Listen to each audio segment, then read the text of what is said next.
Yo mga kaboltok, welcome back sa ating channel dahil may bagong pag-uusapan na naman tayo mula nga sa pagiging undrafted player. Sinong mag-aakala na maglalaro pala sa Team USA si Austin Reaves ng Los Angeles Lakers? Hindi mo nga naman nakakalain na sa pangalawang season pa lamang ngayon ay napili na maglaro para sa Team USA. Ilang oras pa lamang ang nakakaraan mga kaboltok, tinalo nila ang Team Spain sa isang friendly match. Bagamat tune-up game pa lamang ito, 11 points ang nagawa ni Austin Reaves. Naka-6 na tira lamang siya at 4 ang pumasok. Simpleng-simple lamang ang laruan niya sa first quarter at alam na alam kung ano ang gagawin.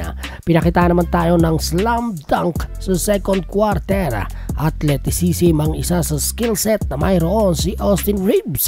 Pero mga kaboltok, siya din ang tumatayong backup point guard para sa Team USA.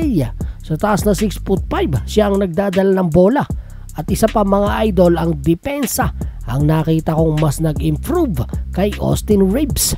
Kahit pa malaki ang binabantay niya ay walang problema dahil sa taas niyang pang small forward.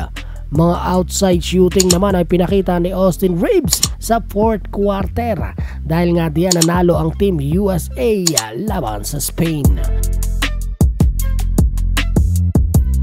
Mga idol, dapat sana gawin na lamang point guard si AR sa Lakers, pero mukhang hindi yun gagawin ni Darvin Ham dahil 3 na ang legit point guard nila doon at si Austin Reaves ay nakapwesto na sa shooting guard. Sa ngayon ang tanong, si Austin Reaves na kaya ang gagawing third star ng LA Lakers? Yung mga idol, nagustuhan mo ba ang video natin for today? Kung gusto mo ng ganitong klase ng video, mag-subscribe ka na, hit the bell, select all para sa premyo ay kasama ka. Bisitahin mo na din ang ating Facebook page. Muli, salamat po, ako si John. Ito ang Basketball Talk. Basketball Talk.